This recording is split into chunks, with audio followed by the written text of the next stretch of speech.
Good evening, everyone. Can I have attention of all the graduates, please? I just want to explain the procedure that you follow when you come up on stage tonight. When you come forward, please bring 3 things with you. The first thing is your belt that should be placed over your left arm, like Gift is demonstrating. But that applies to the degree candidates.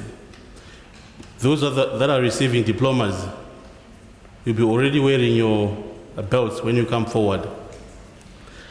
The second thing is your name card that you are given by the institution, which is a little white card. The third and final thing is a yellow card like this that we gave you and asked you to complete. Please make sure that this card is completed and you do bring it with when you come forward. There will be someone collecting these yellow cards just before you come up on stage here. If you do not have one right now, please don't stress. As soon as I'm done with my speech, someone will bring one to you. You'll be asked to stand up row by row, starting from the front, where you come up on stage one by one. Now, next to the podium where I'm standing, there is a white mat with some footprints on it. Please make sure that you stand on this mat, hand in your name card to the dean who announces your name, and as your name is read, we will take the first photograph of you from the camera right across there. See where that flash is coming from. Very important that you stand on the white mat. If you stand before the white mat or you stand in front of the podium here, we won't be able to take you a photograph. So please make sure when you come up here, you are on the white mat. From here, you proceed towards the center of the stage where the Chancellor or the Vice Chancellor will be seated. Those who are receiving degrees, in front of him is a little platform. You will kneel down on this platform. This is where your qualification will be conferred. You will be kept at this point. Those who are receiving diplomas, you don't kneel there. You just walk past that point. From there, you proceed towards the end of the stage where the registrar will be waiting for you. You will be standing on a platform. Hand in your belt, stand in front of him, turn around to face the audience. And as this belt comes over your shoulders, we will take the second photograph of you from the camera again, right across there. See where that flash is coming from. Very important that at this point you do not look down or bend down trying to assist the person who is behind you, who is putting the belt over you. Because once you did that, that is the exact moment we take the photograph. So if you bend down, that is exactly the photograph that you're getting. So please make sure that when you get at that point, you stand straight, you keep your eyes open, and as this belt comes over your shoulders, we will take you a photograph. That applies to the degree candidates. Those who are receiving diplomas at the very same point, you will be congratulated there. You will receive a handshake. Please don't just walk past that point.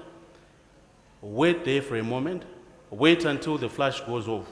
That way you will make sure that you get a good photograph. Then from there, you go to the very end of the stage, you go down the stairs, up the stairs again, you turn to your left, there is a table there where you will receive your certificate, and from there, you go down the stairs again, out of this hall through those exit doors, they will be open during the ceremony into the foyer.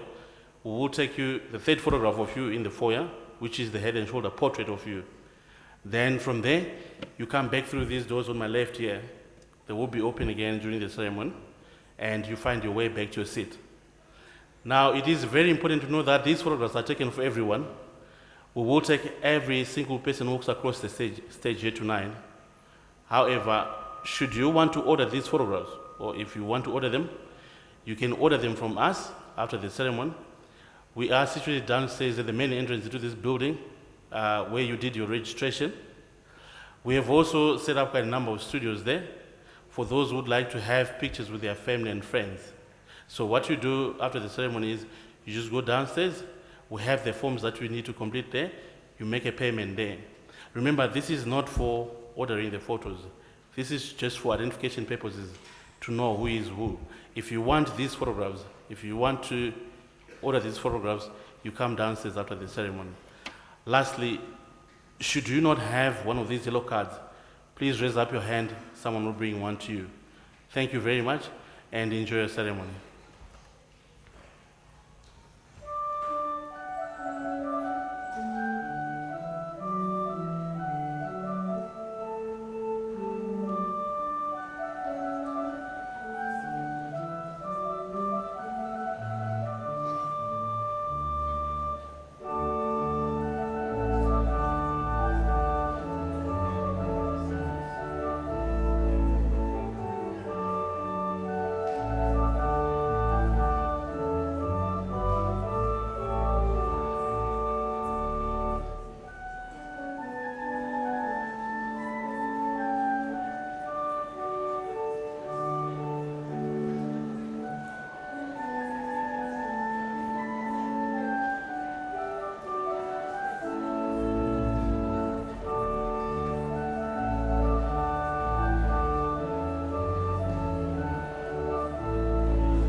appointed in me as Vice-Chancellor, I constitute this gathering congregation of the University of South Africa. Ladies and gentlemen, we request you to join us in silent prayer or meditation to give thanks for the achievements being celebrated on this occasion.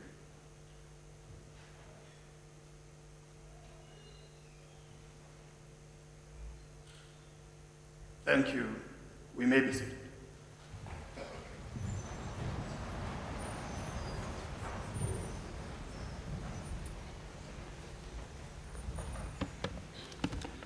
Distinguished guests, ladies and gentlemen, good evening.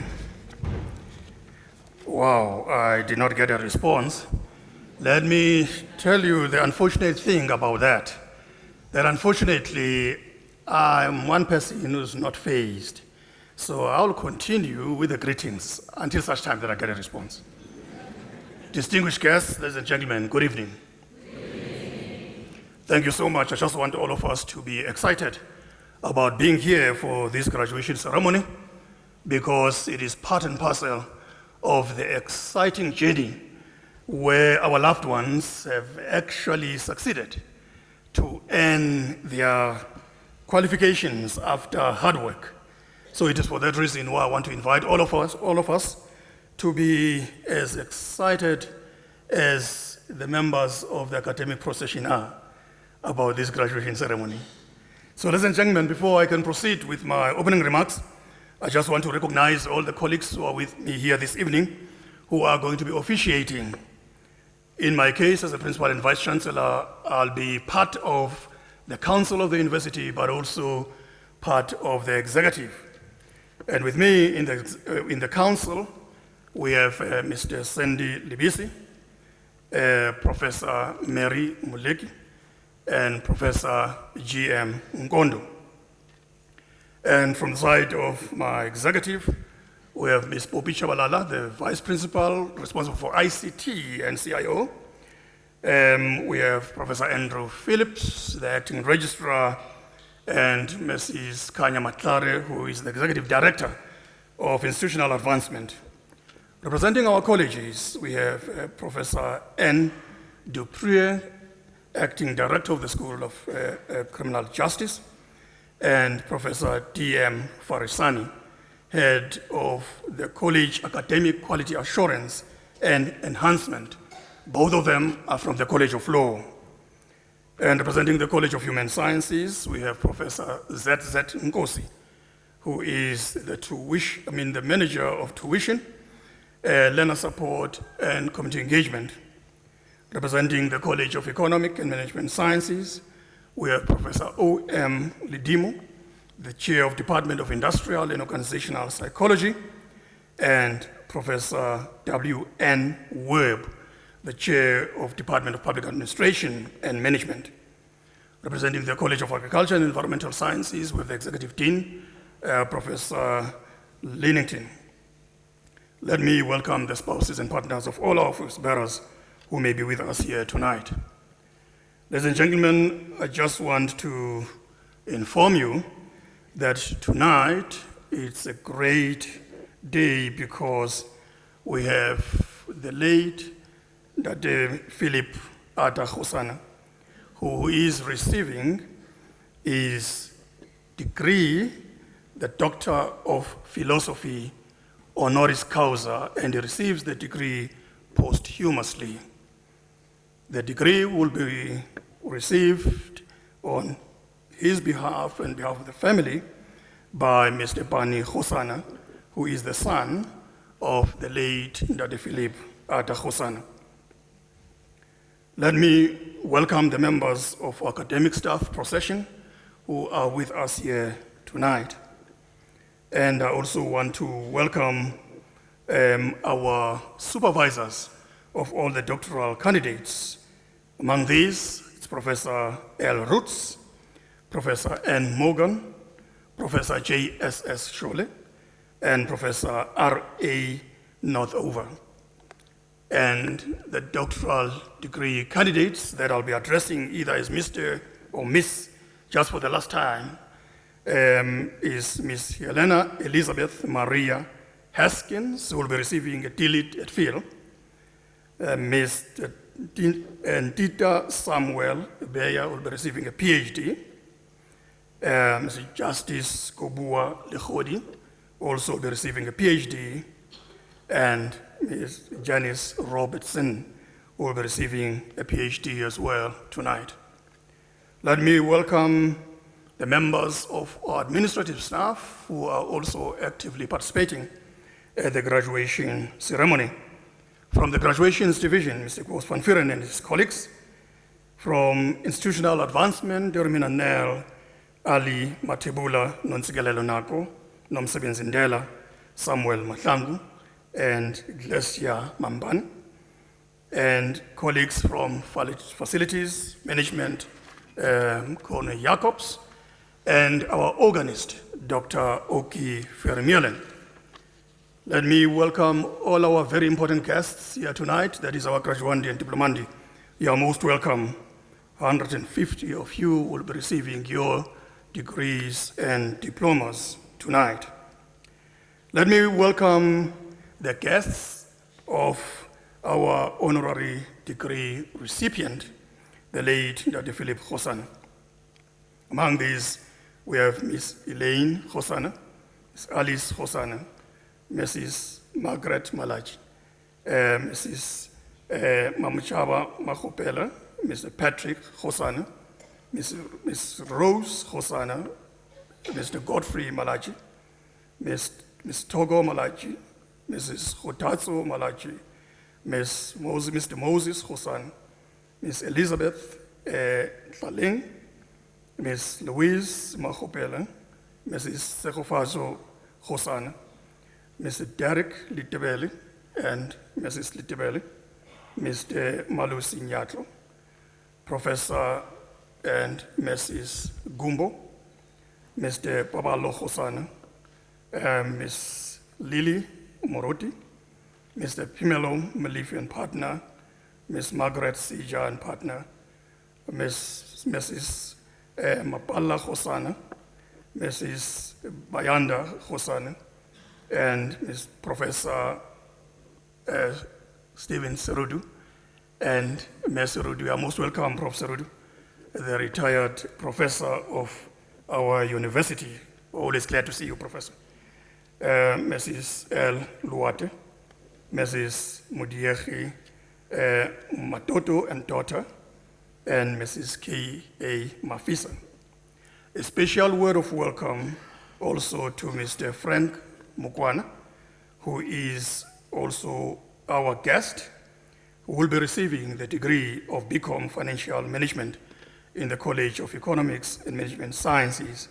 He is accompanied by his wife, children, members of the family, Baruti, Umuruti Lamini, and Prophet Lamini, and the other members of the church. Also want to say we are all most welcome. I just want to say at this point that something that we always appreciate as a university is that those who are studying with the University of South Africa are studying under difficult circumstances. We are largely a university that takes care of students who, in the main, are in the world of work. And for that reason, competing between the demands of work and your own studies is actually a tall order. Similarly, we also have a situation where those that we attract who are still young ones coming directly from schools require a different kind of support that unfortunately we do not provide as an open distance and e-learning institution. So students are left virtually in the main on their own. The accompaniment that they receive from the members of our own staff is that one which largely is online. And you find that it is actually the most challenging and frustrating experience for those students who are not ready for that kind of space. And therefore, we always say that as and when they make it at this university, they are a special breed indeed.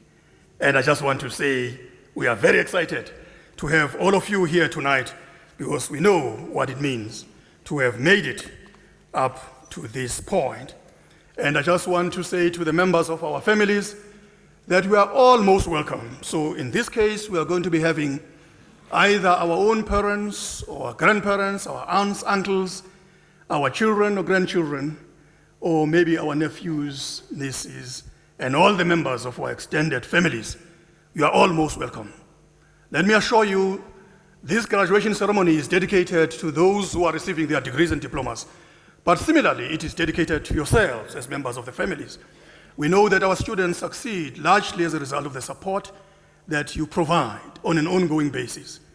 We know that you make huge sacrifices for them to make it in their own studies. I would therefore like to invite all of you that please just relax and enjoy yourself during this graduation ceremony.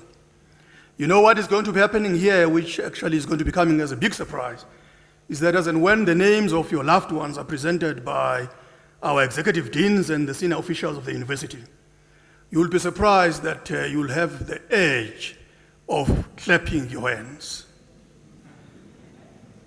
I just want to invite you, if that is how you feel, just go ahead and clap your hands. If you feel like ululating, by all means, just go ahead and do so. But I do know that amongst us, there are those who are fairly artistic, and they will actually think that clapping hands and ululating will actually not suffice, and they will prefer to dance. And I can assure you the space in this hall will allow you to do that. So we'll invite you just to do that. All is done as part and parcel of expressing your exuberance, which is part and parcel of the exciting activity that has put us together, that we are celebrating our loved ones here tonight. And I just want to say once again that the most important thing for us is that please let's try to cooperate insofar as ensuring that when the names of our loved ones are presented, let us be guaranteed that they are audible to the members of our families. So which means that we'll express our joy in whatever manner that we prefer, but let's try to be short so that our senior officials and our executive deans can then proceed to present the other names that appear in our program. And I also want to invite those of us who will be receiving our degrees that please remember, once your name has been presented here, you will walk briskly to where I'll be sitting. I'll be doing the work on behalf of the Chancellor of the University, Dr. Thabo Mbeki, whose sole purpose as a Chancellor is that one of conferring degrees. And that's what I'm going to be doing tonight. So if you're receiving your degree, when you reach the point where I'll be sitting, I'm inviting you to kneel. Remember, it's a very important part of your graduation.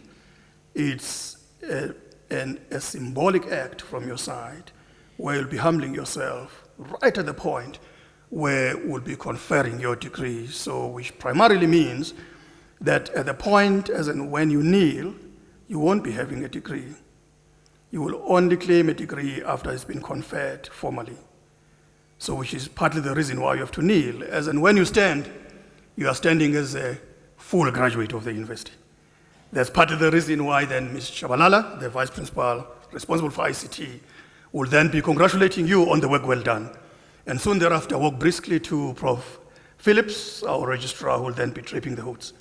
And in the case of those of us receiving our diplomas, as soon as our names have been presented, please let's walk briskly as well directly to the registrar, who will then be congratulating us on the work well done. And I just want to invite us, there is something also that should not surprise you, that when you get here, I know that our executive deans and our senior officials most of the time end up having to do some work of asking you to turn. It's important that when you stand here, you face the members of our families. Please remember, they will also like to have a glimpse of you.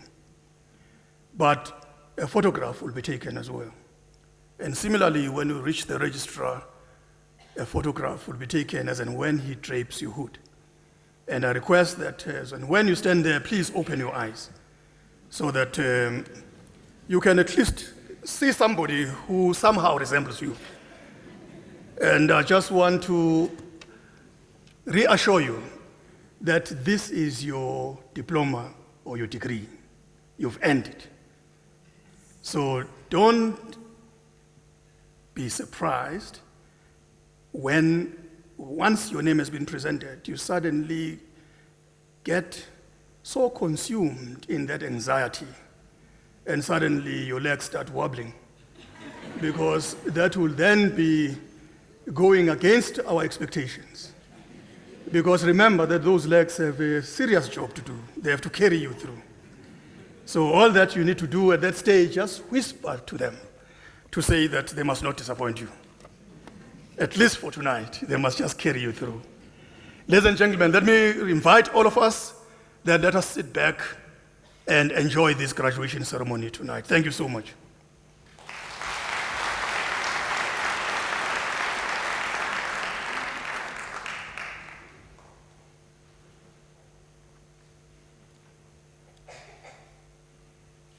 Ladies and gentlemen, I just want to mention at this point that it is my honor to inform you that I will then be proceeding to confer the honorary degree posthumously on Dr. Philip Atta Hosan. And I'll then be requesting Professor Phillips to do the honors of presenting this case in a formal sense of the word. And as he does so, to request Mr. Bani Hosan to then stand. Thank you so much.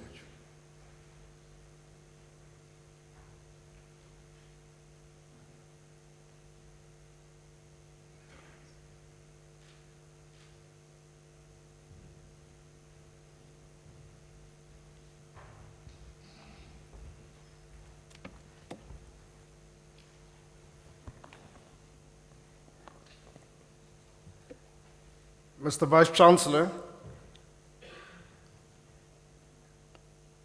Mr. Bani Khosana, the son of the late Philip Atta Khosana, will receive the honorary degree on his behalf. I now request Mr. Bani Khosana to rise.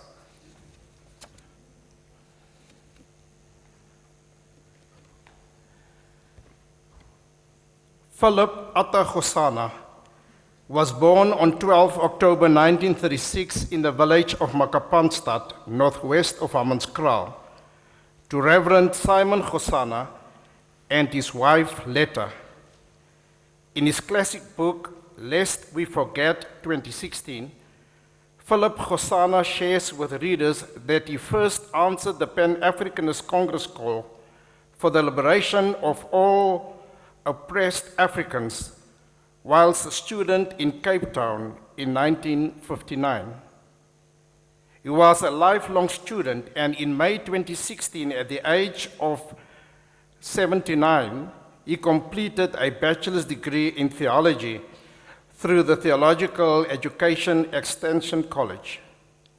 This degree was preceded by a Bachelor of Arts in Economics, which he obtained from the Haile Selassie University in Ethiopia in July 1970, and an Honours Bachelor of Arts in Economics from the University of South Africa, which he completed in May 1977, while still in exile from South Africa.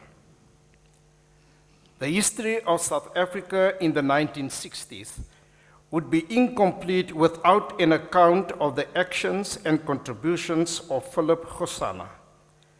At the age of 23, on the 30th of March 1960, 9 days after the Sharpeville massacre, Khosana braved a declared state of emergency and the threat of torture and arrest without trial to lead a historical march of more than 30,000 people from Lanka Township to the Houses of Parliament, demanding the release of the incarcerated Pan-Africanist Congress leaders and insisting on a meeting with the then Minister of Justice. The situation in apartheid South Africa at the time was so dire that Frans Fanon deemed it necessary to comment on it in his epic work, The Wretched of the Earth. In the words of Fanon, and I quote, "The murders of Sharpeville shook public opinion for months. In the newspapers, over the wavelengths, and in private conversations, Sharpeville has become a symbol.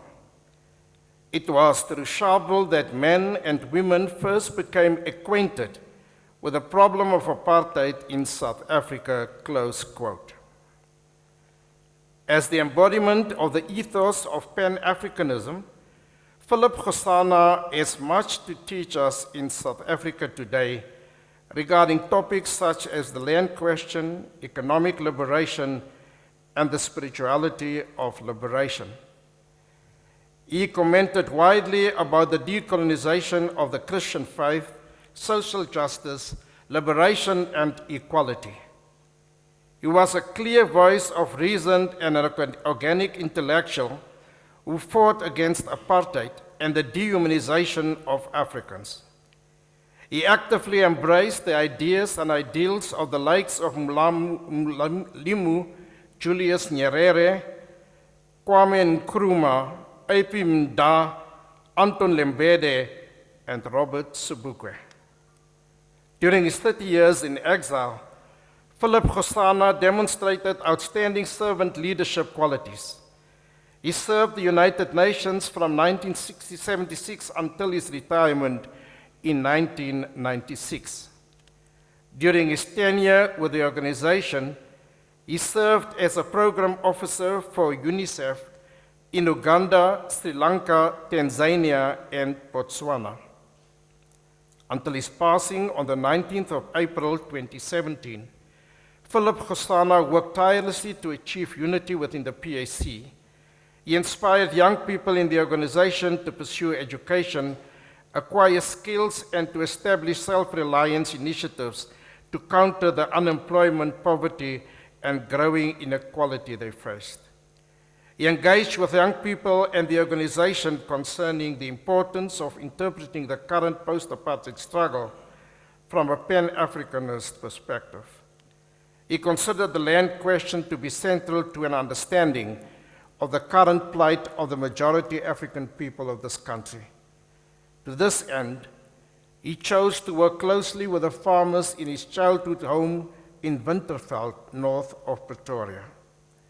He was a founding member of the Winterveld United Farmers Association, and together with Sam Otsinyane, sought to uplift the farmers of the Winterveld through the implementation of citrus and moringa growing projects that are still operational today.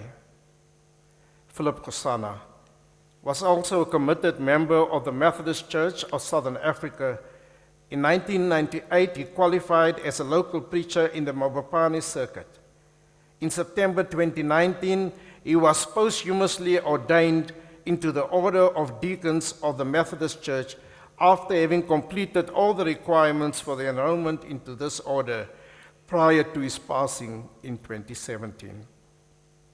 In 2005, Philip Gosana was awarded the provincial honor of an officer of the Order of Daisa by then Western Cape Premier Ibrahim Rasool. This provincial honor was awarded in recognition of Philip Gosana rendering an outstanding meritorious service to the people of the Western Cape in 1960. Philip Gosana was a great admirer both in South Africa and globally. His actions in 1960 influenced younger activists such as former Deputy Chief Justice Dikgang Moseneke, who on learning of Philip Gosana's passing on the 19th of April 2017 wrote, and I quote, "He was an unequaled leader of the PAC in his youth and all his life. He was a fearless leader with remarkable insight, even as young as he was, when he led the historic march in Langa and prevented bloodshed the regime sought to cause as in Sharpeville. Allow me to bow with deep respect for a great freedom fighter insufficiently sung. A hero he is."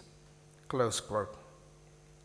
Philip Gosana was laid to rest on the 28th of April 2017 and was accorded the honor of a special provincial official funeral by the state president and the Gauteng provincial government. His funeral was attended by former President Kgalema Motlanthe, Gauteng Premier David Makura, former presiding Bishop of the Methodist Church, Bishop Dr. Stanley Magoba, and over 3,000 friends and members of the public, as well as his loving wife, 5 children, and 8 grandchildren. On the 12th of October, 2017, on what would have been his 81st birthday, the city of Cape Town honored Philip Gosana by renaming the historic Derval Drive to Philip Gosana Drive in honor of the march he led up the Seine Road on the 30th of March, 1960. By acknowledging his efforts towards the liberation of South Africa and his service to humanity, it is the singular honor of this institution to recommend that the degree of Doctor of Philosophy honoris causa posthumously be conferred on Philip Atta Gosana today. Mr. Vice-Chancellor, I now have the honor to request you to confer on Philip Atta Gosana the degree of Doctor of Philosophy honoris causa posthumously. I confer the degree of Doctor of Philosophy honoris causa on Philip Atta Gosana.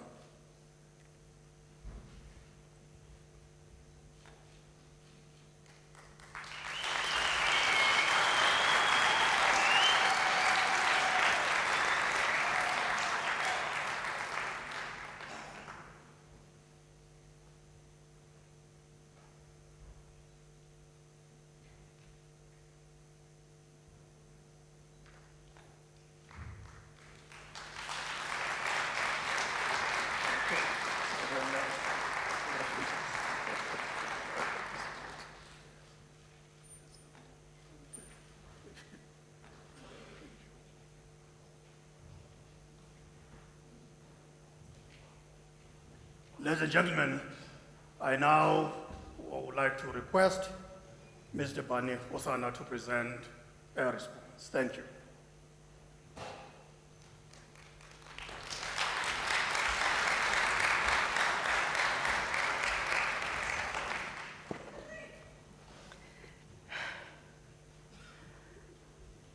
Honorable Chancellor of the University of South Africa, Mr. Honorable Vice-Chancellor, members of the University Council, members of the faculty, distinguished guests, friends and family. One of my earliest memories as a young child in Uganda in the mid-1970s was my father receiving a parcel containing his study materials for his honors degree from the University of South Africa, where we are gathered today. What made this memory stick in my young mind was the process that my father followed to open the packages that he got. He would go to the garden in the front of the house, rip open the package, whilst at the same time throwing it onto the grass away from himself and from the house. I once asked him why he did this to the packages from Unisa, and he replied that it was a process that in the military he had been trained to follow to avoid being the victim of a possible parcel bomb. Given the time, this was not a misplaced assumption to make about packages that originated from South Africa. After all, it is during this time that Unkgopotse Tiro and Ruth First lost their lives to parcel bombs, while Justice Albie Sachs was permanently disabled when his arm was blown off by a parcel bomb. Thankfully, in 1977, after writing his final examinations in the German embassy in Lusaka, he eventually received his BA honors degree in economics from this institution, and for that, as a family, we are very grateful. My father's courage to pursue his education despite the risks that applying to a South African educational institution at the height of apartheid came with was not new to him. In fact, it was the same pursuit of education that led him to leave Pretoria in 1959 with little more than the clothes on his back and head to Cape Town to study at the University of Cape Town. Like many others at the time, he soon, however, came face to face with the contradictions that being a black male in apartheid South Africa forced him to confront. Despite being one of only 4 black students enrolled at the University of Cape Town at the time, he could not stay at the university residences. This was because of the Group Areas Act of the time, which prevented him as a black person from staying in areas prohibited for occupation by non-whites. As a result, he ended up finding accommodation in a migrant laborers' hostel in Langa. There, he shared the conditions of the time with the migrant laborers that had come from as far away as the rural Eastern Cape to work in the dockyards of Cape Town. Here, he got his education from the University of Life. This included from a man who would change the course of his own young life, Mangaliso Robert Sobukwe, or Prof, as he affectionately knew him. Sobukwe himself had recently resigned from the University of Witwatersrand, where he taught African languages.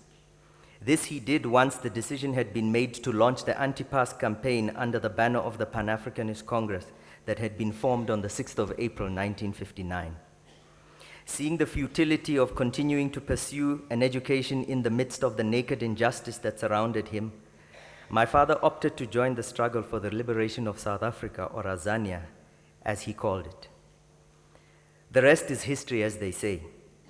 Following the massacres of Sharpeville and Langa on the 21st of March 1960, and with food rotting in the dockyards because of a strike by the very dock workers he lived with, on the 30th of March 1960, a day that would forever be etched into the very fabric of his life, he led a march of 30,000 ordinary people from Langa on the Cape Flats in what, in the context of the situation, could only be described as a suicidal journey to the Houses of Parliament. Their aim was to demand that the Minister of Justice release the leaders of the PAC that were detained at the time. This act of insane courage by a then 23-year-old student, wearing no more than a crumpled jacket and a pair of shorts, clearly shook the establishment to its core. This is because immediately after this event, which made international headlines, all the liberation movements in South Africa, including the ANC, the SACP, and the PAC, were banned, and they remained banned until 1990, 30 years later. Despite finding himself flung out of the country of his birth by 1961 and alone in exile, my father's pursuit of his education did not wane. In fact, it was his insistence on continuing with his education whilst in exile that caused him to have a confrontation with the PAC leadership outside of the country that led to his expulsion from the organization. As fate would have it, the bravery that he had shown in Cape Town had not gone unnoticed. When in 1966 the opportunity arose to have an audience with Emperor Haile Selassie of Ethiopia, the emperor asked him what he would like to do, and he responded by saying that he wanted to become a soldier and then to complete his education. He was fortunate to manage to do both by the time he left Ethiopia in 1970. But my father's story is not his alone. Almost his entire journey in exile was shared by my mother, Alice Khosana, who is here with us today. As a young nurse that had just completed her training at Baragwanath Hospital in 1967, she took the brave decision to leave her home and join him in Ethiopia, which was a land that may as well have been on another planet for this farm girl from Matatiele. 50 years later, she was still by his side when he passed away on the 19th of April, 2017. So this honor being conferred on my father today therefore belongs as much to her as it does to him. I began this acceptance speech with a story that demonstrated my father's willingness to risk his life for his education. The fact that amongst other, his last acts in his life was to complete a degree in theology at the age of 79 bears testament to this fact. What is most special about today, however, is the fact that the university whose study material he threw on the grass is the one conferring on him this honorary doctorate today. As an alumnus of this institution myself, it is with great pride and humility that I receive this degree on his behalf. In closing, I ask that you, as an institution, continue to bring light to the hundreds of thousands of students who depend on the administrative and academic staff of this institution for their dreams of getting a tertiary education. As was the case with my father, this institution maintained the integrity of its mandate to provide quality distance education to anyone who qualified for it, whether they were on Robben Island, in exile, or in Pollsmoor prison. So long may this rich tradition continue, and long may Unisa represent the ability of education to transcend any boundaries that political or economic or social systems try to put in their way. And therefore, it is on behalf of the entire family of Dr. Philip Atakosana that I receive this honorary degree, and I thank you.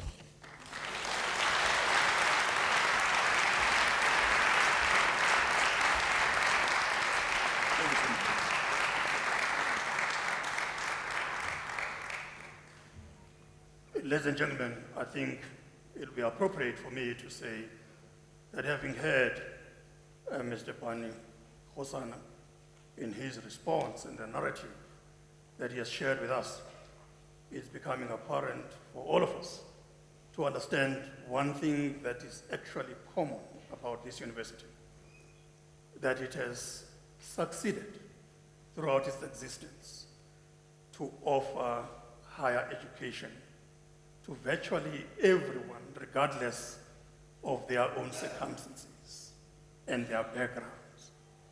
That's primarily what makes us different from any other university.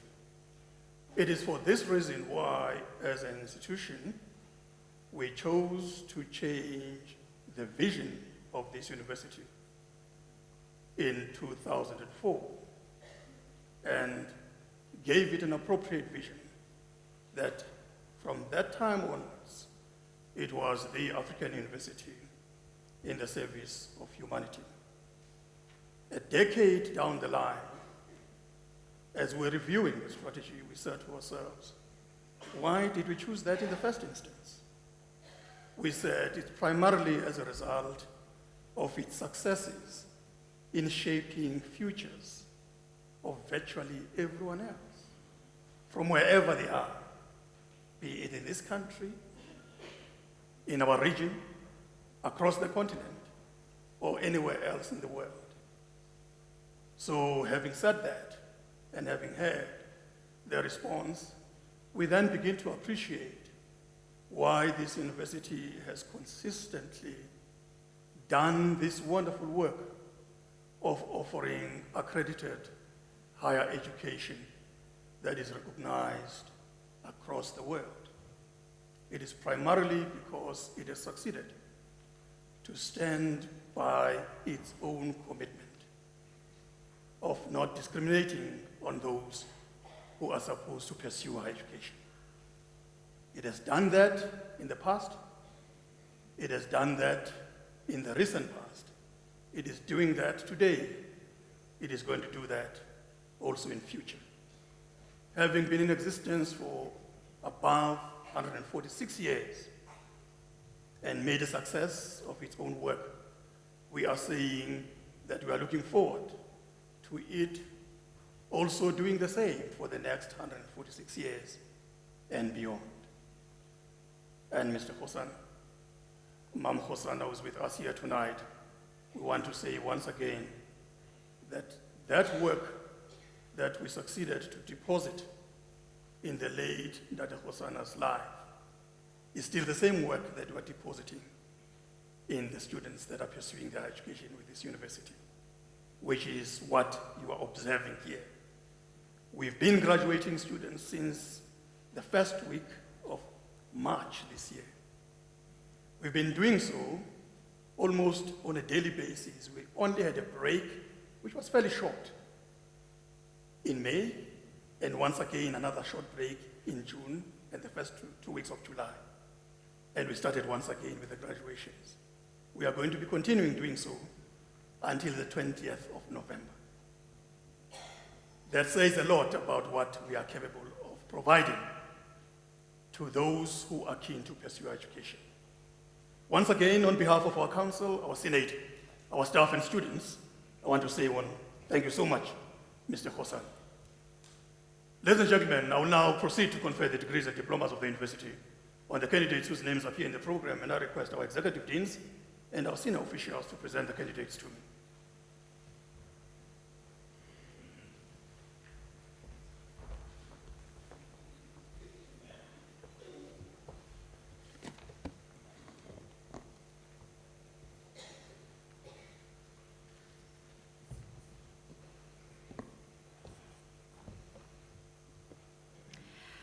Mr. Acting Vice-Chancellor, I have the honor to introduce to you Helena Elizabeth Maria Ashkins for the degree of Doctor of Literature and Philosophy.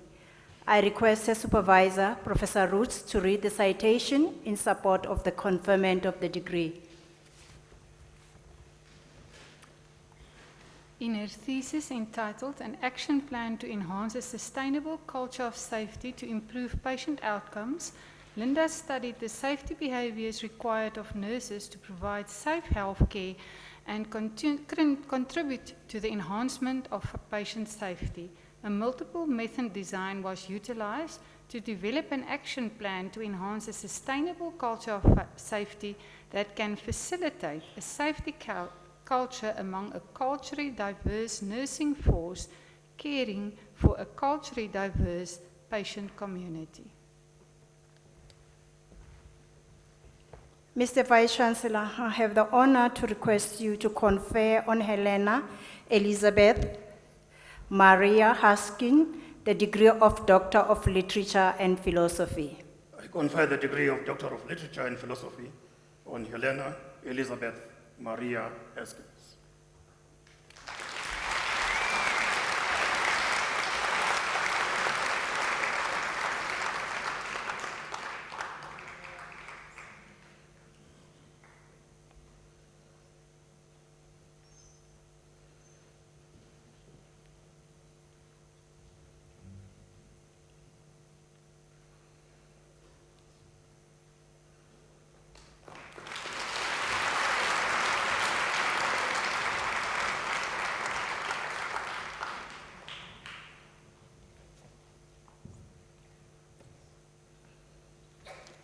Mr. Vice-Chancellor, I have the honor to introduce to you Ndita Samuel Bia for the degree of Doctor of Philosophy.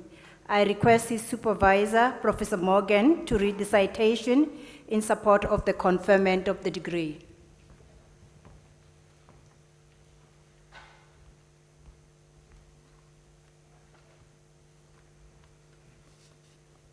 In his thesis entitled Procès d'aliénation de l'intellectuel dans les romans subsahariens francophones, Zala de Somben, Le pacte de sang de Ngandu et L'histoire du fou de Mongo Betty, denouncing the alienation of the intellectual in sub-Saharan francophone novels, Zala by Somben, Le pacte de sang by Ngandu, and L'histoire du fou by Mongo Betty, he investigates the meaning of the alienation of the intellectual in the former French and Belgian colonies. He presents the frequently used narrative theme of the intellectual at fault as the result of a failure to fulfill an assigned role. The model used to identify threats to the balance of the social edifice is Pierre Lanois' thematic content analysis. His findings show that the understanding of the complex causes of such a crisis involves multiple scientific fields. A study of the image of the intellectual is necessarily evolutionary. Colleagues, if you will allow me, Dr. Ntita is French-speaking. I would like to congratulate him in a language that falls more naturally on his ear than English. Cher Samuel, cher écuyer, vous voilà docteur, vous voilà chevalier à votre tour. Félicitations de tout mon cœur, merci de ces années de collaboration, d'échange et d'amitié. Je vous souhaite tant de belles choses. Prenez comme devise celle du chevalier que nous imitons tous à notre manière, Cyrano de Bergerac, et je cite, « J'ai décidé d'être admirable en tout et pour tout. » Merci.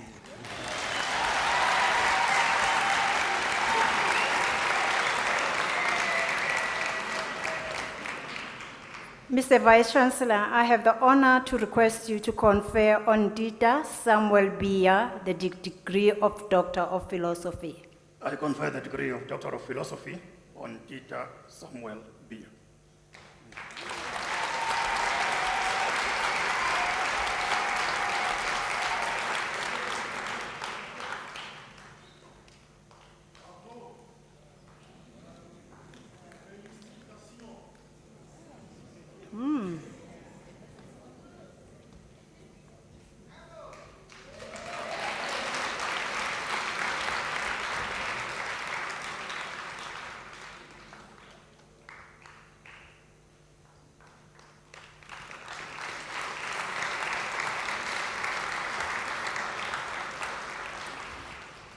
Mr. Vice Chancellor, I have the honor to introduce to you Justice Kobua Legodu for the degree of Doctor of Philosophy. I request his co-supervisor, Professor Shole, to read the citation in support of the conferment of the degree.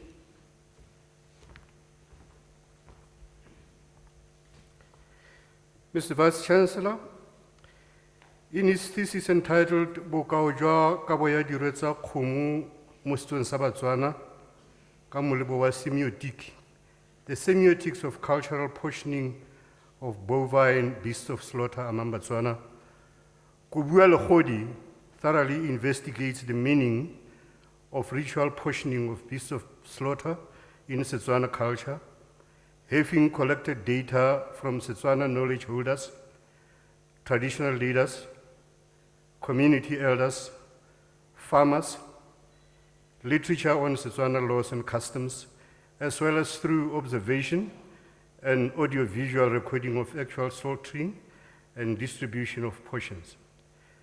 Data was analyzed by means of qualitative techniques and within the framework of cultural semiotics. The results revealed that portions so allocated to appropriate family members communicate significant cultural meanings, strengthen family bonds, and serve to uphold Setswana culture. Professor D.S. Machila was the supervisor, and myself the co-supervisor. Thanks, Mr. Vice Chancellor.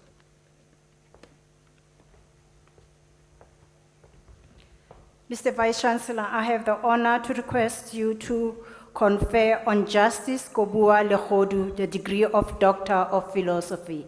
I confer the degree of Doctor of Philosophy on Justice Kobua Legodu.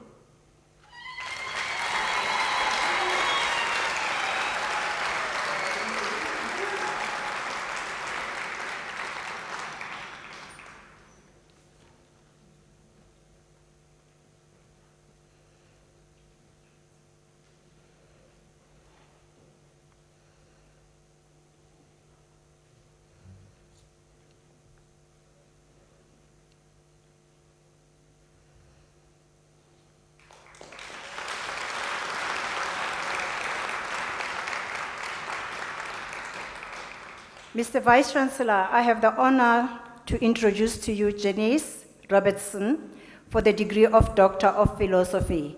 I request her supervisor, Professor Northover, to read the citation in support of the conferment of the degree.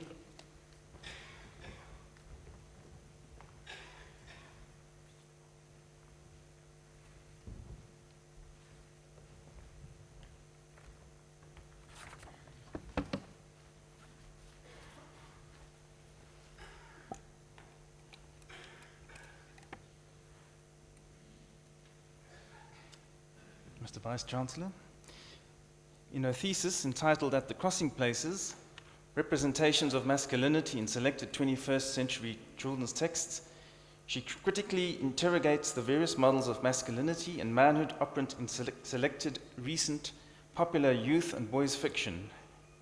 Masculine ideals of violence and aggression in adventure fiction are closely scrutinized through the lenses of discourse and performativity theories in the field of masculinity studies. Her research thereby contributes to the critique of the inculcation of models of masculinity, particularly hegemonic masculinity, in boy children and youths at an impressionable age, even while these ideals are presented as being beyond their reach. Thank you.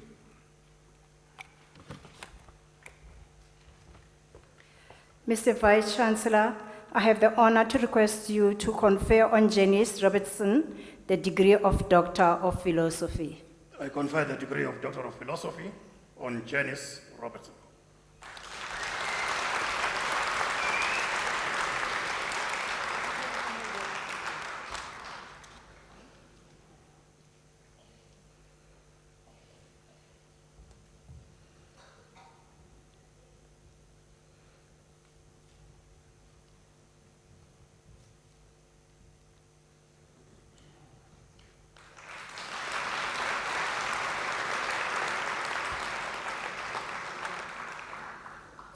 Mr. Vice Chancellor, the following candidate received the degree of Masters of Arts.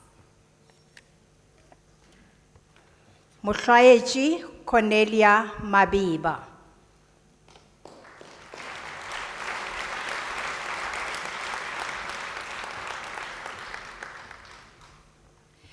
Tebogo Julian Mokoena.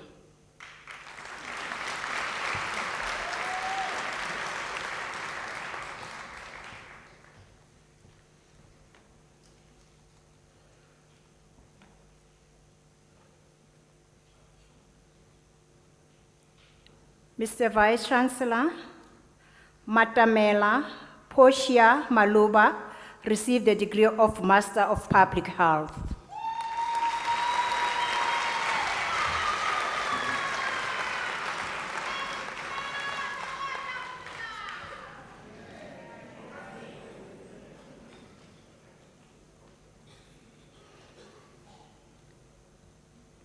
Mr. Vice Chancellor, Stephanie Neville received the degree of Master of Visual Arts, degree obtained with distinction.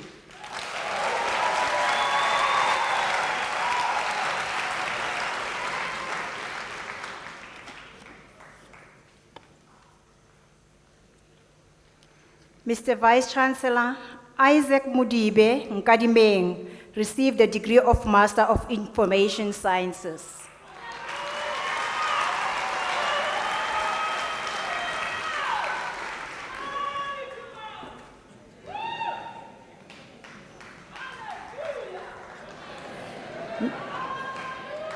Mr. Vice Chancellor, Alfred Munameti receives the degree of Master of Theology.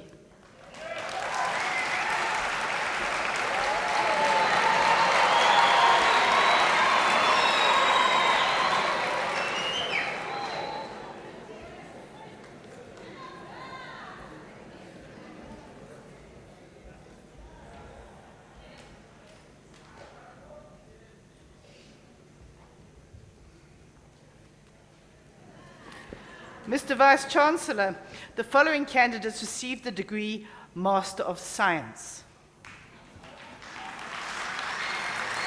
Colin Chihunoita.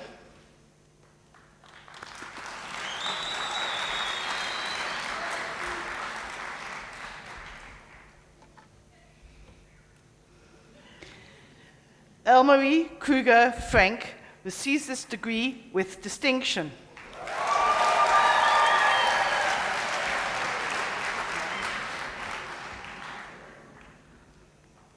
Lesiba Klaas Ledwaba.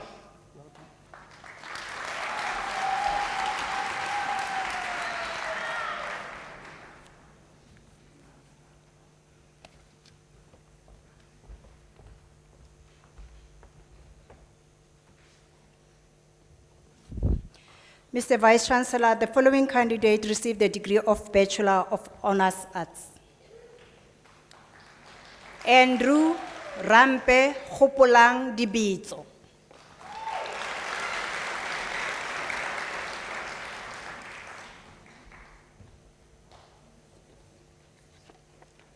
Constance Tuli Mashile.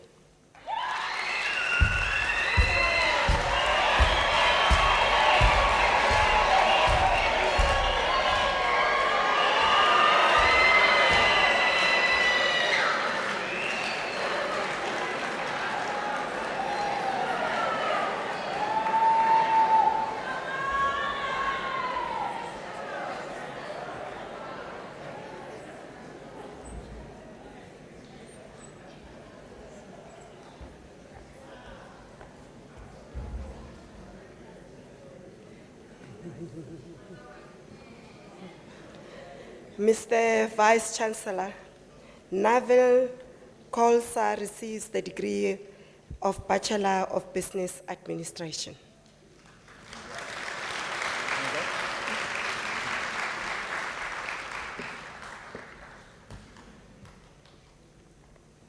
Mr. Vice Chancellor, the following candidates receives the degree of Bachelor of Commerce. Brenda Mamochana Dlamini.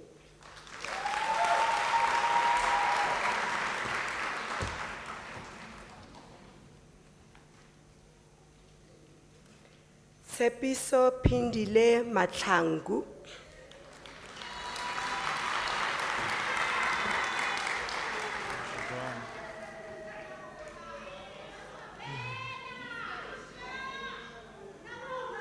Tebogo Diphetogo Sekgapedi Matlejwane.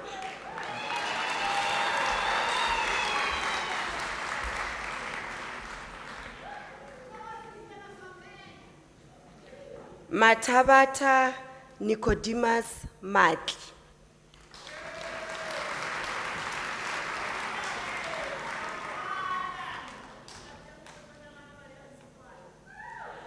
Graham Garnett Miller.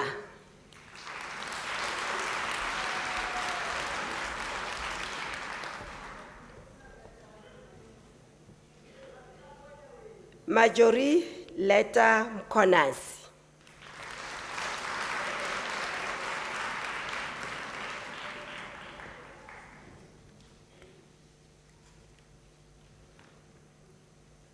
Maite Lorraine Martha Mokwena.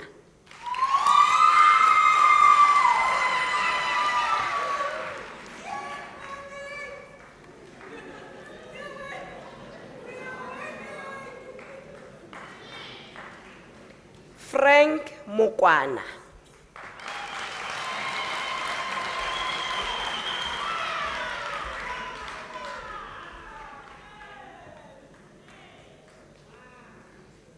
Ontlametsi Jenna Molale.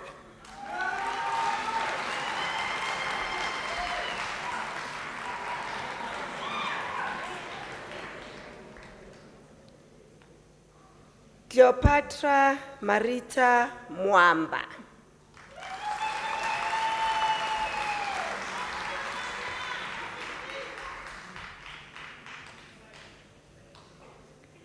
Nelson Pascal Peitha.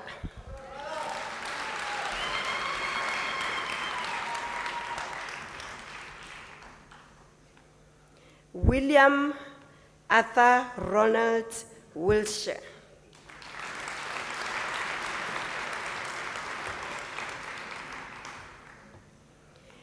Amanda Lorraine Huni.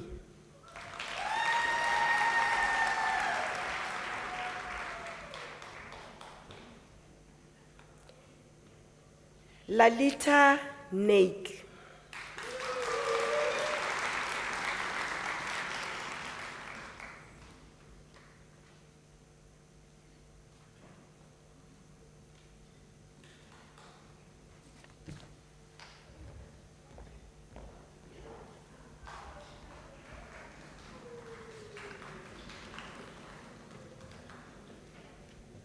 Mr. Vice-Chancellor, the following candidates receive the degree of Bachelor of Laws.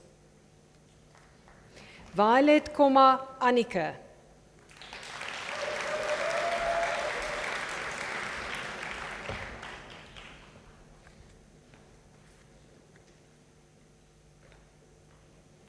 Dharmesh Mohan Dulab.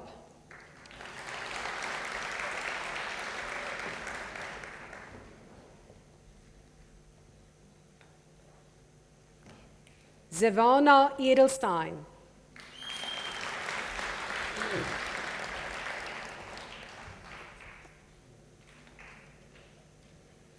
Philasande Godsaint Fakude.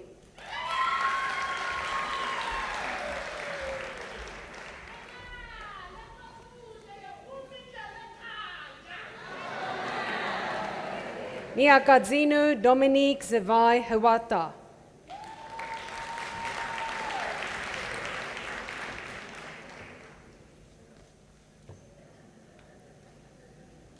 Seribu Maria Lekota.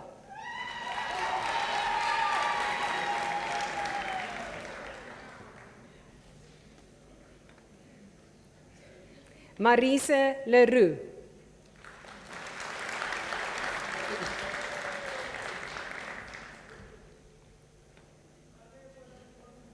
Sibusiso Mabeke.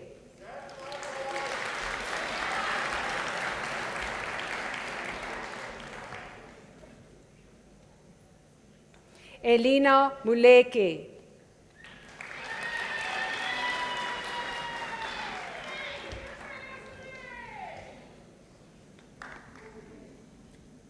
Rendani Masuta.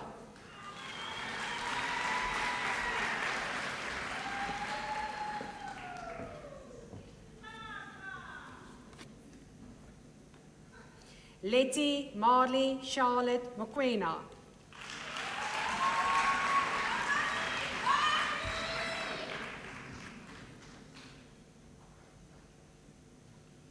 Anele Mitakati.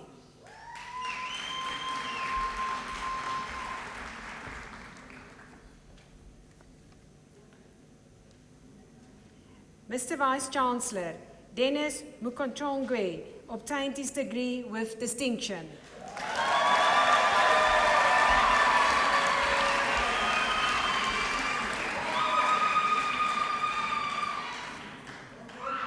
Celeste Leslie Audrey Olkers.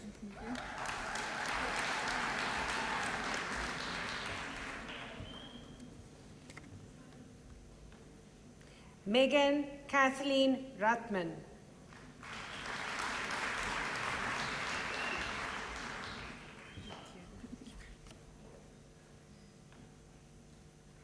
Puleng Ann Zingadi.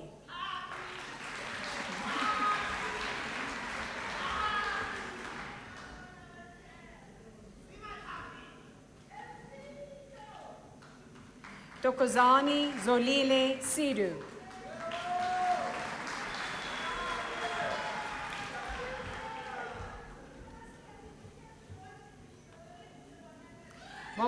Mahlomi Esai Tawadi.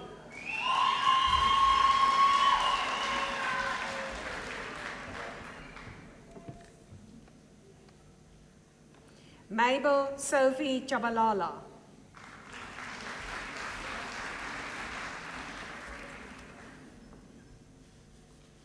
Mr. Vice-Chancellor, the following candidates received the degree of Bachelor of Arts.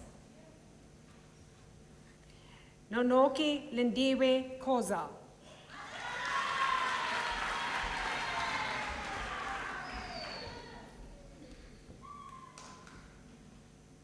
Tabu Masilela.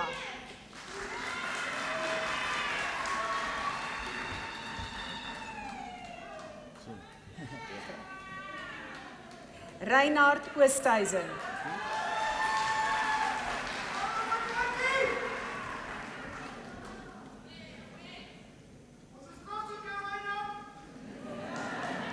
Leta Ntebu Sibanda.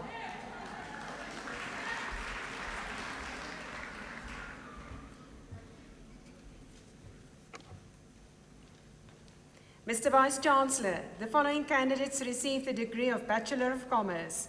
Cliver Bonda.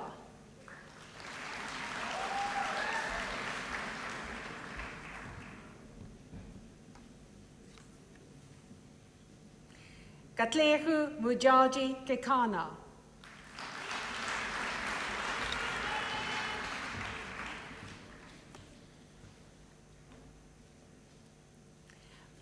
Banewang Chiara Elna Pizzo.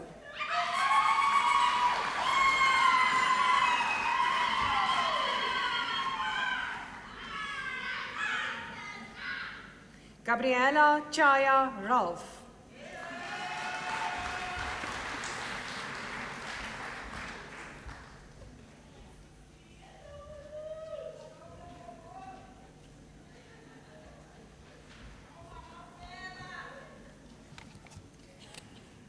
Mr. Vice-Chancellor, the following candidates received the degree Bachelor of Science.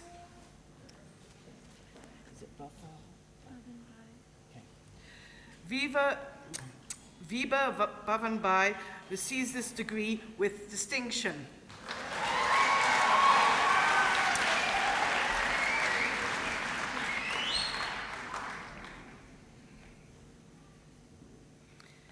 Stephanie Kirsten Hope.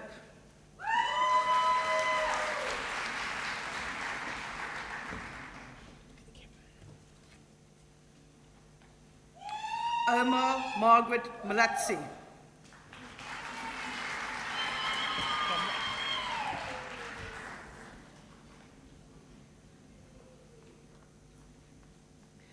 Zanele Nkuna.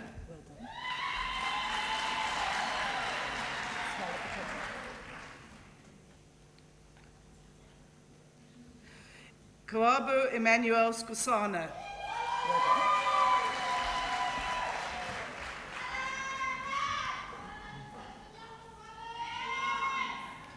Johannes Frederick van der Merwe.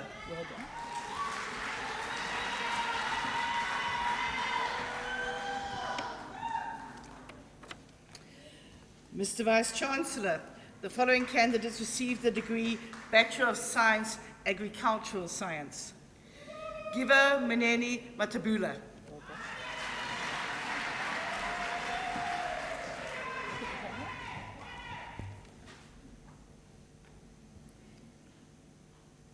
Nicolette Sheena Sebesho.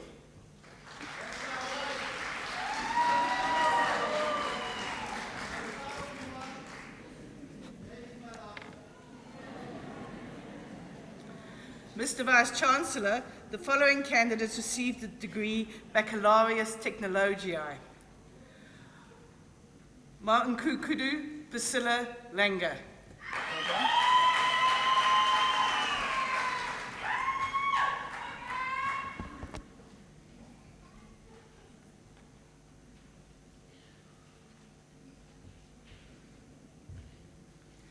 Lovato Elwache Mocheti.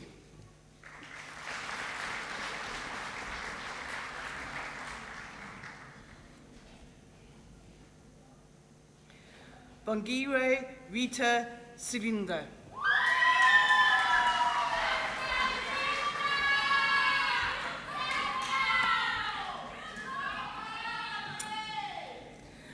Mr. Vice-Chancellor, Siska Oosthuizen receives the degree Bachelor of Consumer Science.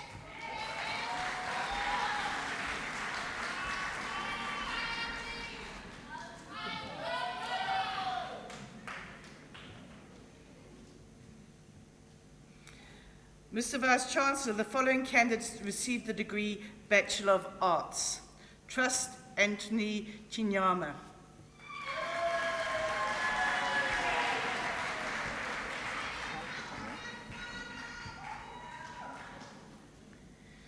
Reho Moditswe Condolence Lechwabe.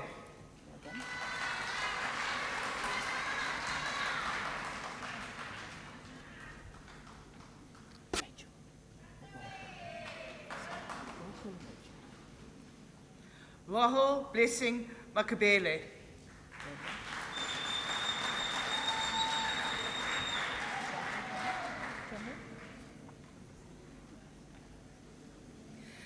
Matsidiso Nancy Maposa.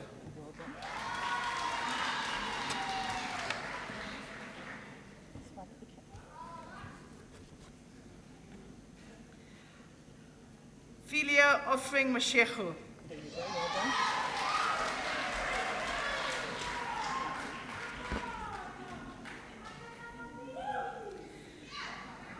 Gilbert Voyesele Masuka.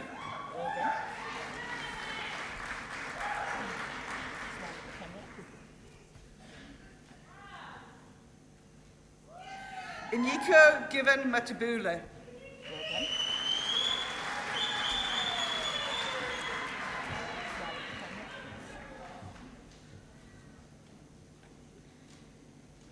Emily Maunku Mbuli.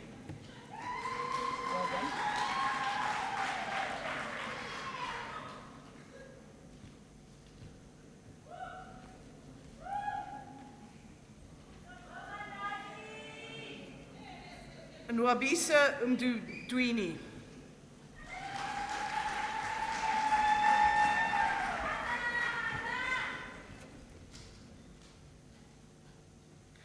Nompumelelu Hope Mashlangeni.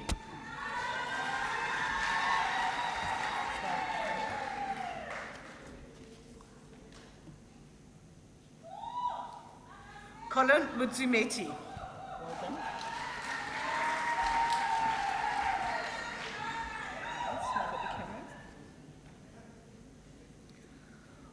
Mabetsa Pundaminga.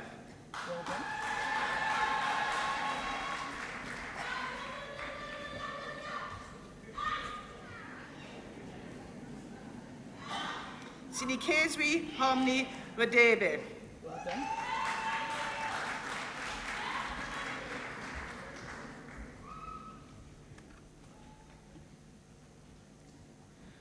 Umnudazizwa Joy Sadiki.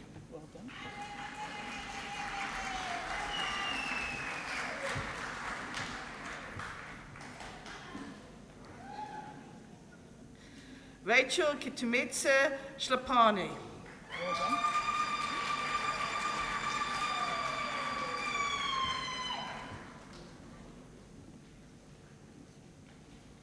Linkit Sakar.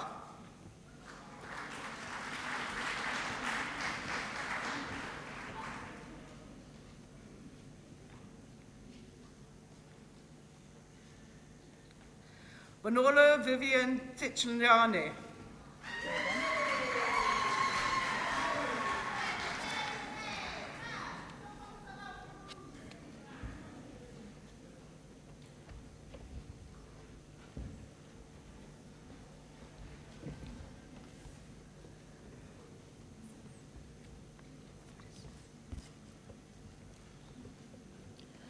Mr. Vice Chancellor, the following candidates received a degree of Bachelor of Social Work.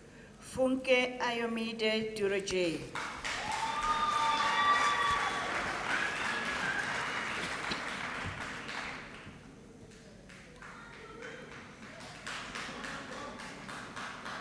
Sipiwe Elina Mahlangu.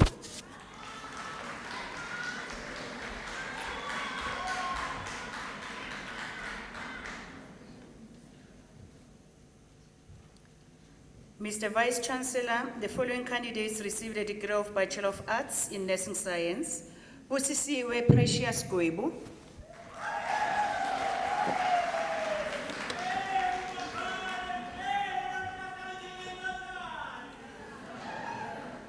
Solane Mavis Masuku.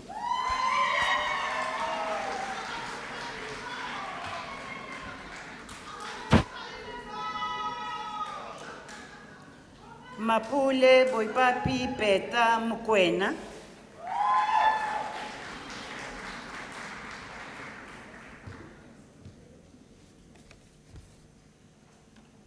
Musa Lucian Ndlovu.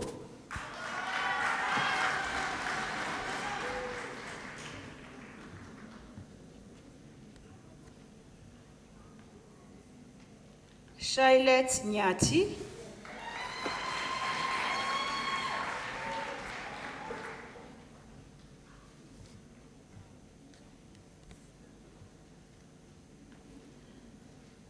Mr. Vice Chancellor, the following candidates received a degree of Bachelor of Arts.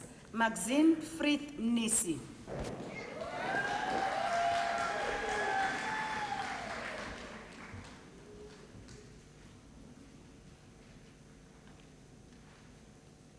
Leti Baloyi.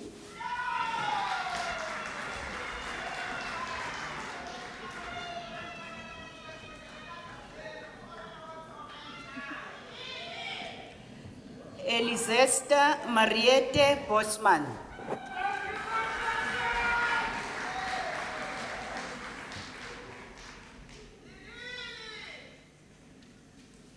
Nusaiba Davids.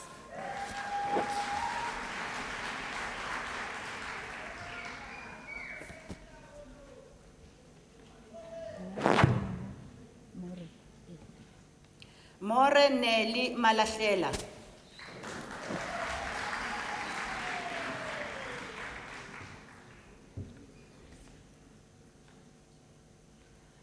Manana Masimula.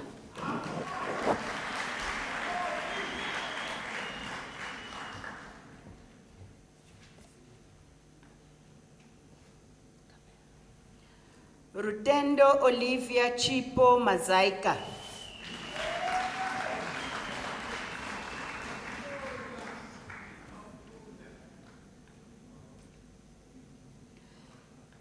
Mr. Vice Chancellor, Kakiso Mthethwa, degree obtained with distinction.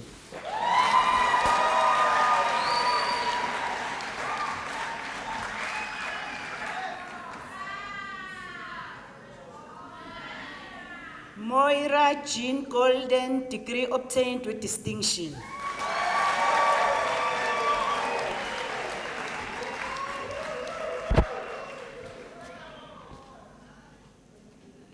Mkhala Philemon Muchecha.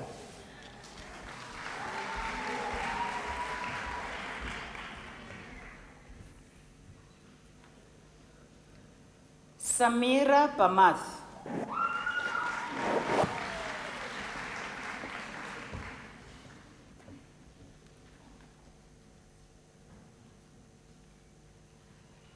Bernice Jolene McKay.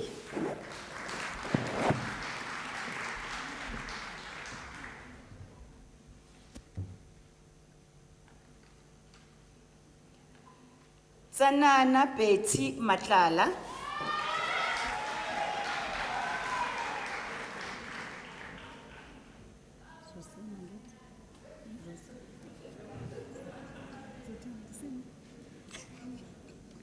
Ndomxolo Mgijima.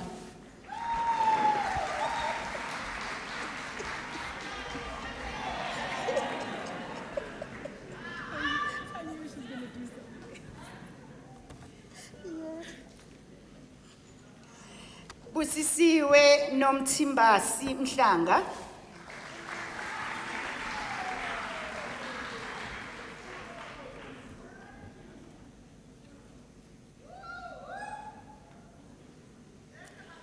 Matuba Hafani Mpapuli.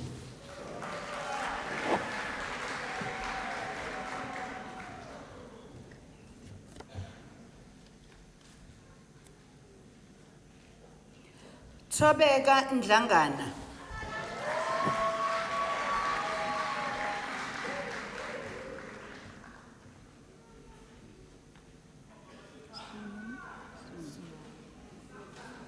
Sune van der Merwe.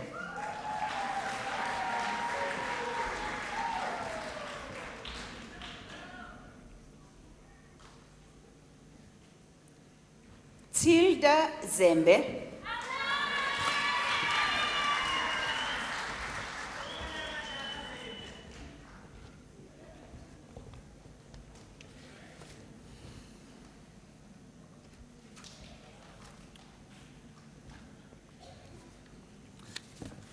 Mr. Vice-Chancellor, the diploma candidates will now be introduced to you.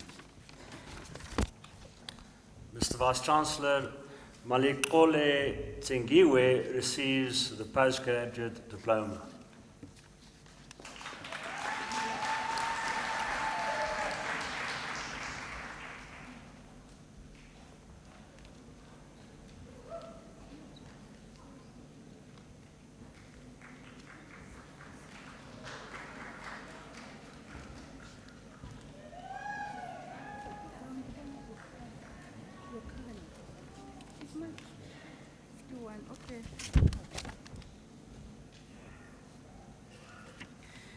Mr. Vice-Chancellor, the following candidates received the national diploma.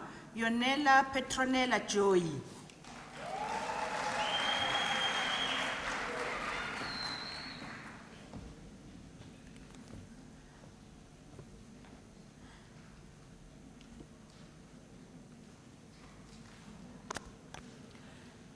Diana Mapitse Rebecca Kwati.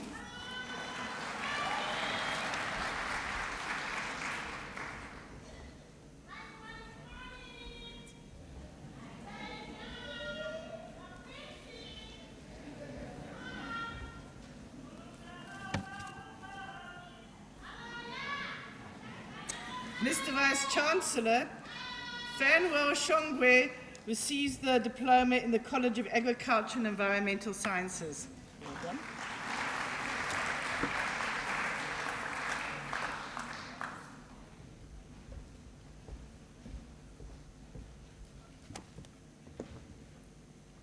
Mr. Vice-Chancellor, the following candidates received the diploma in the College of Law. Aribonani Munyadziwa Buteli.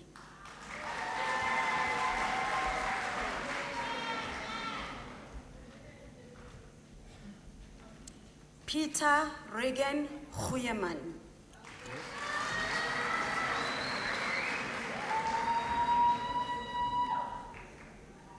Vincent P.J. Henshaw.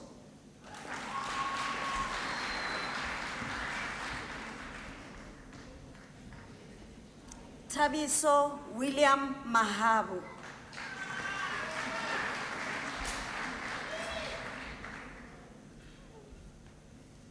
Zwelakhe Dean Makaye.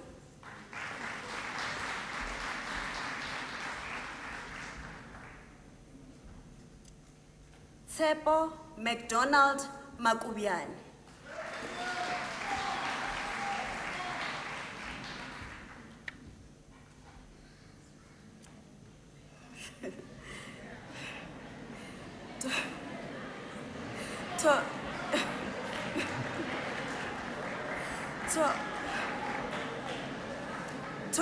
Thomas Mfana Masheula.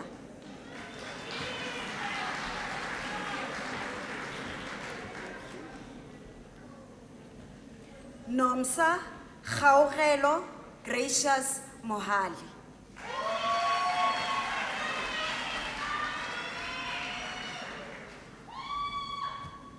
Mulife Joshua Mukoni.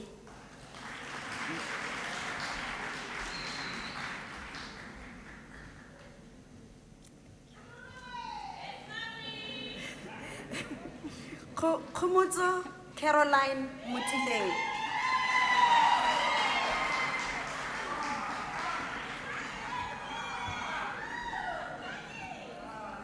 Tlangelani Sidwell Nobela.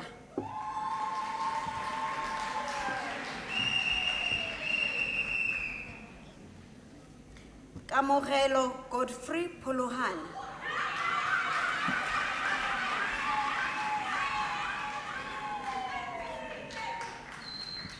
Sibijo Rudolph Ramachina.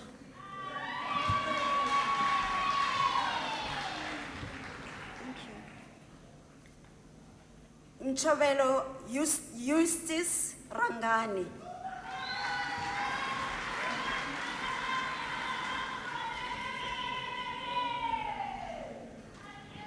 Sipati Audrey Rasivutsa.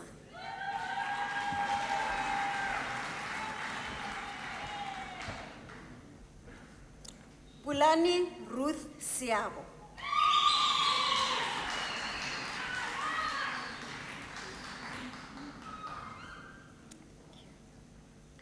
Rudolph Sbusiso Sifunda. Yes.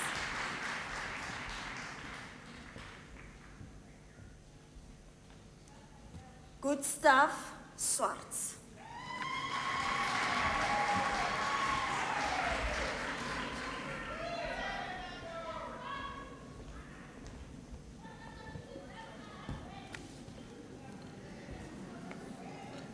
Mr. Vice-Chancellor, the following candidates received the National Diploma.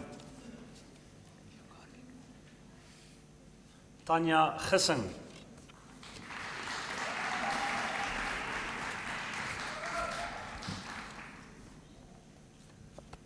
Sibusiso Abel Hadebe.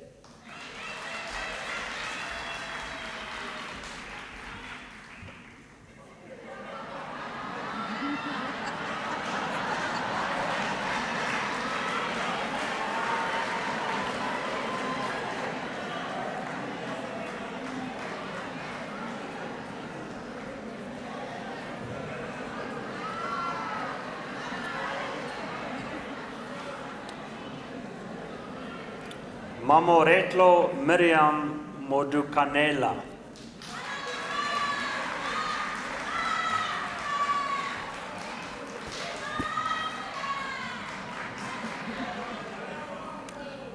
Chepisu Judicia Mulautsi.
Ladies and gentlemen, may we please give another round of applause to our graduates, please.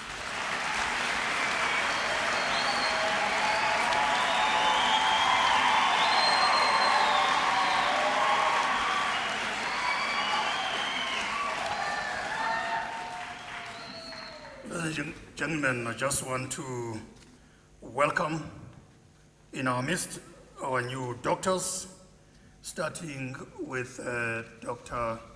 Philip Ata Khosana, who received his PhD honoris causa posthumously, and in the case of the recipient, that was Mr. Ben Khosana, who now, as I say, that the father is now addressed formally as Dr. Khosana. Dr. Helen Elizabeth Maria Haskins, Dr. Dita Samuel Beer, Dr. Justice Kubua Lehodi, and Dr. Janice Robertson. We are most welcome as our new doctors tonight.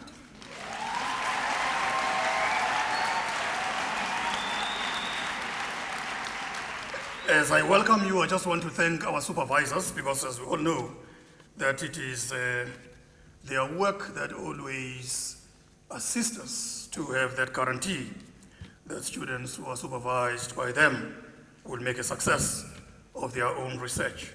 Professor L. Roots, Professor N. Morgan, Professor J.S.S. Shole, and Professor R.A. Northover. Thank you so much, colleagues, for the good work that you are doing. Continue doing that good work, as it is highly appreciated by the university. Ladies and gentlemen, as the graduates of the University of South Africa, I just want to say to you that you are now proud graduates of this august university. From now onwards, you're going to be writing your names, your surnames, and the qualifications that you've received from the university, and in brackets, Unisa. So this means that from now onwards, this university is part and parcel of your life. So you have this umbilical cord that can't be broken. So as our ambassadors, we are very excited to have you in our midst, and we just want to say that congratulations are in order. I always want to remind graduates that as soon as we've graduated, let us please remember that we have a number of students who are keen to pursue education, but unfortunately do not have the means to do so. And we always invite those who graduate that once you become a Unisa graduate, please remember you are simultaneously recruited to become a philanthropist. And philanthropists in this case are not those that have deep pockets. It's actually people who have the love of the others. So all that we are requesting of you is to make a contribution. However small your contribution may be, you'll be surprised that it will make a huge difference in a person's life. Be it 10 rands or even less than that, be it 100 rands, be it 1,000, be it 100,000 or 1,000,000, whatever you can afford.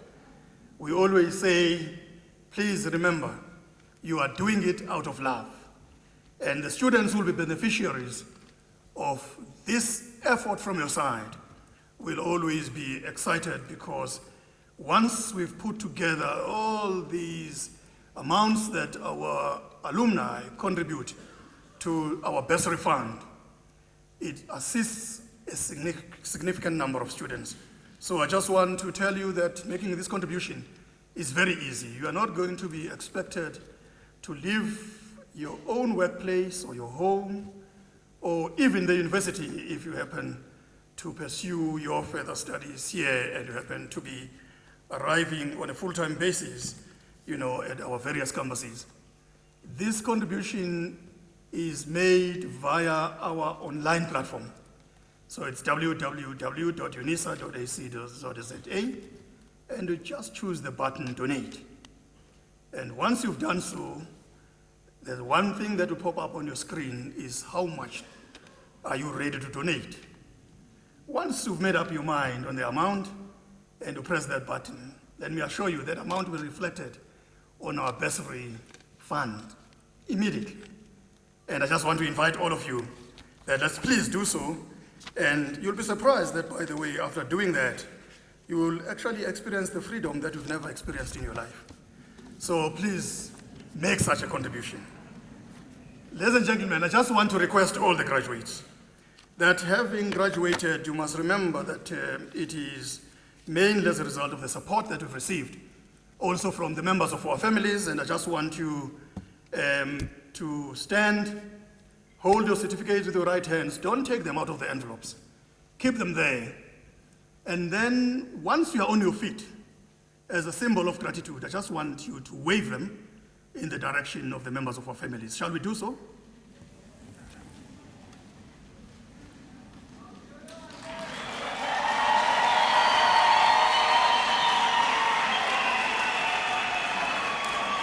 Thank you very much.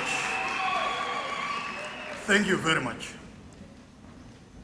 Ladies and gentlemen, family, guardians, and friends of our graduates, and most importantly, our graduates this evening, it is my pleasure and honor to congratulate you on achieving this wonderful milestone in your lives.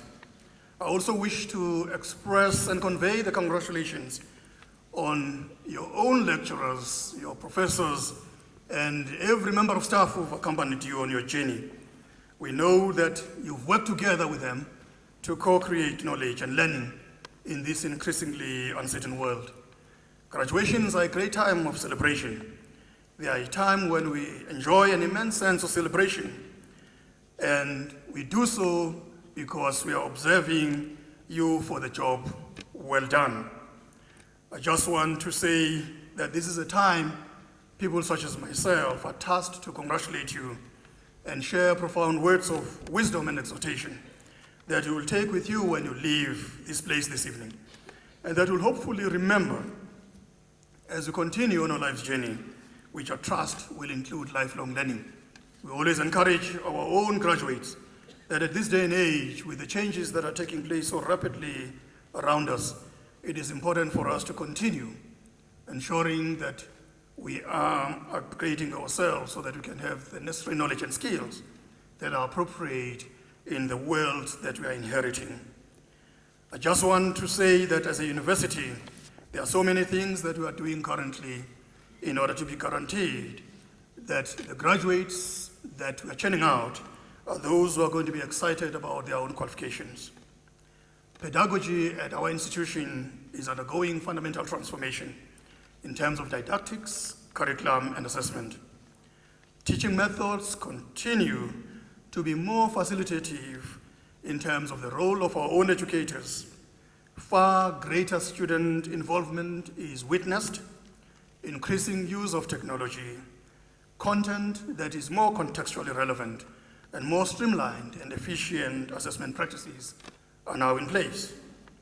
Generally, our students are much more interested in interactive and self-guided approaches in their studies. With so much information online and available in many instances for free, greater use is being used of open educational resources and open learning practices to restructure our curricula to stay current and equip our students appropriately for the world of work that requires flexibility, innovation, and a change of mindset. There is always, also in some parts of the world, a more what I'll refer to as individualized learning and evaluation, with more student-centered forms of evaluation and assessment, often happening in real time or in proctored examinations. We're witnessing team teaching and peer-led teaching models that have already emerged as alternatives to the so-called old professor-student dynamic. I'm able to say that I'm really impressed with the work of our own staff and our academics in this instance. Let me assure you that this university has adopted a decolonial approach that is informing the transformation of its curriculum, and we've made some progress in this regard. A key part of this deconstructing and reconstructing process has involved a number of seminars, colloquiums, debates, public lectures, and discussions on the host of topics, which at times has been painful experience and in some instances even disruptive. These are, in our view, crucial conversations that should be keeping us as a nation honestly in a manner where we should be the vanguard of decoloniality and transformation in our own South African higher education system. This is something that we should all be proud of. It is difficult and complex work, but it is necessary work, and our staff are pursuing it without fail. I'm proud to say that this has been happening in a manner that has not necessarily been unidimensional.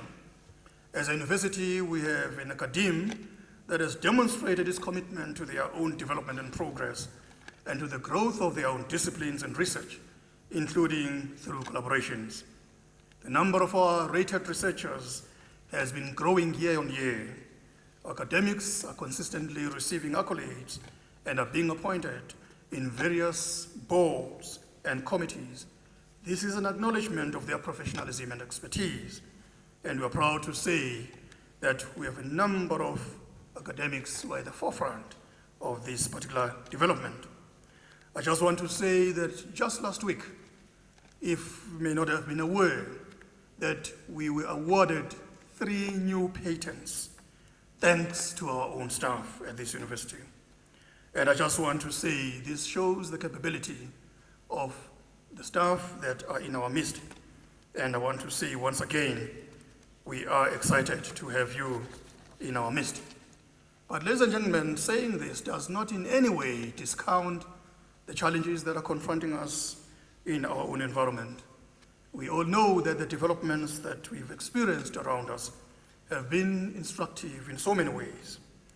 They have demonstrated what happens when we have or we do not have an ethical leadership. When we lose focus on our goals, and when the trust that has been placed in us has been lost. This has demonstrated how vital it is to have informed and critical intelligentsia and members of the public who have the knowledge and the courage of their convictions to hold their leaders to account. And that, of course, includes yourselves as our new graduates. We should not forget, by the way, that as graduates, we have the intellectual ability, and intellectual ability is a gift. And to your own credit, you've honored the gift, and you'll continue doing so by testing it, by growing it, and by challenging it to increasing limits. But I would like to say this to you, our graduates, this evening. Being intelligent is easy because it is a gift, and the rest in life is a choice. The manner in which you conduct yourself, your kindness or cruelty, your humility, your egoism, your ethics or lack thereof, your incorruptibility or corruptibility, your contribution to society or your destruction of society, your example or lack thereof, and most importantly, your proud or shameful legacy to your own children and family and community. All of these are a matter of choice. And you'll stand or fall by the choices that you make, not necessarily by your cleverness. Because even though your intellect is a free gift, many people tend to abuse it, or they tend to manipulate others in the process because they feel free that it is necessary for them to seduce themselves into believing that somehow they are entitled to act in ways that are detrimental to others. And I can assure you that that is actually finding you at the precipice of destruction. The next phase in your life's journey will not be based on what you already know, but on what you are prepared to do with the knowledge that you already have, and what you are prepared to learn as soon as you leave this place. We always want to argue that in the environment that we inherit, please remember that there are those that have come before you who are going to help you to grow and to help you to succeed. As this nation's intelligentsia and as our graduates, I hope that you realize what this means to you. We should be using the university and our work and social environments as spaces of harnessing our collective intellectual power and capacities to generate the kinds of knowledge and conversations that we need to change our society to the desired state, to educate our citizens along the knowledge pathways that resonate more deeply with who we are as South Africans and as Africans across the continent. We have seen a large number of examples across the continent of failed states and various institutions that have followed that route. They continue to struggle to rise from the ashes, as it were, striving for excellence, for growth, and for flourishing at the personal, professional, and citizens level should inform all that we do. We need to be public commentators and community builders, and not armchair intellectuals. As Unisa graduates, you've joined the ranks of the brightest in this country, our continent, and the world. Well done, savor your success, and allow it to foster in you the desire to say, I have done it, but having done so, I still want more. So we, the spouses, parents, family, and academic staff that are sitting in front here, wish to extend our congratulations both to you and the members of your families. I want to say that the members of our families have expressed their love of us in a very tangible manner. We've seen this and witnessed it throughout the time as and when we were toiling on our journey in pursuit of our own qualifications. But we've witnessed this once again at this graduation ceremony. And I just want to remind all of us that it's not going to just end here. As and when we leave this place, you'll discover that members of our families are going to be treating you to something exciting, in some instances to sumptuous meals at various places around the city or anywhere else where we'll be heading to. Other members of the families have cooked those meals for us, all in the name of love. And some of our families have even gone ahead and slaughtered for us. So which means we're going to be enjoying meat for a very long time. It's still a Tuesday. But I just want to invite you, our graduates, please, let us remember that as a university we are producing responsible graduates. So responsible graduates are those who do not just indulge and forget about that. We expect them to be productive citizens. And you can't be a productive citizen if you enjoy yourself until cows come home. So which means that as a Unisa graduate, you are free to enjoy yourself. But at some point, we need to go to bed. And we always say, it is good to go to bed before midnight. And I can assure you, if you do that, you will continue to be a productive citizen. And as society, we shall be the beneficiaries. Ladies and gentlemen, I just want to say, as I close my congratulatory remarks, that I want to wish our members of our families that let us travel safely back to our respective homes in all the modes of transport that we used, coming over here, but also returning back home, so that we can all travel safely, reach our home safely, and continue with our celebrations. With these few words, congratulations once again.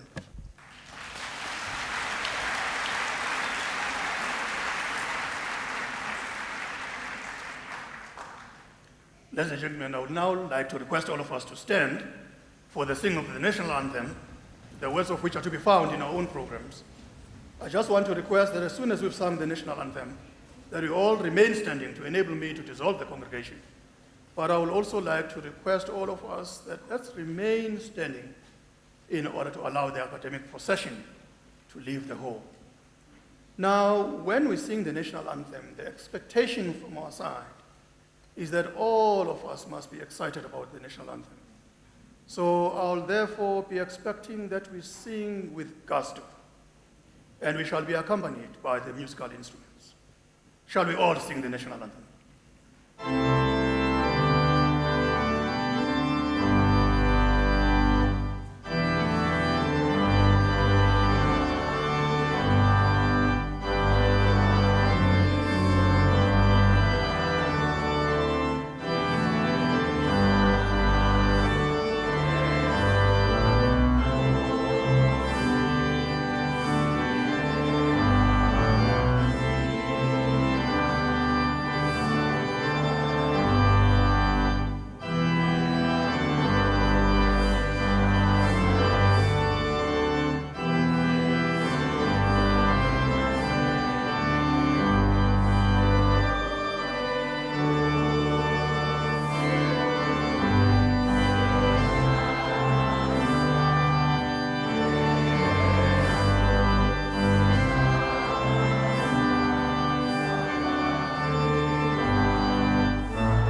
virtue of the powers entrusted to me, I dissolve this congregation of the University of South Africa.